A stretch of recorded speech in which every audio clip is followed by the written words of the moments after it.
বাংলার শ্রেষ্ঠ উৎসব দুর্গাপুজো। আজ দুর্গাপুজো সার্বজনীন উৎসব। এককালে কেবল ধনীদের বাড়িতেই দেবী দুর্গার পুজো হতো।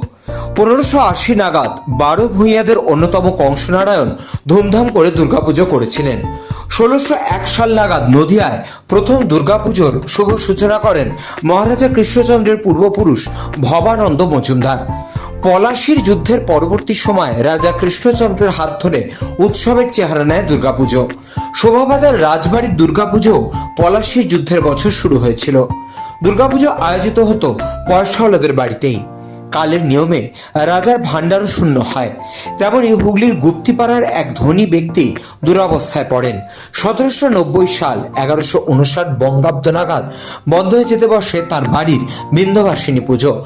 তখনই উদ্যোগী হন স্থানীয় 12 জন ব্রাহ্মণ। তারাই চাঁদা তুলে পুজোর আয়োজন করেন। 12 জন ইয়ার অর্থাৎ বন্ধু থেকে জন্ম হয় বারোয়ারি শব্দের। গুপ্তিপাড়ার বিন্ধ্যবাসিনী তলার পুজোই বাংলার প্রথম বারোয়ারি পুজো।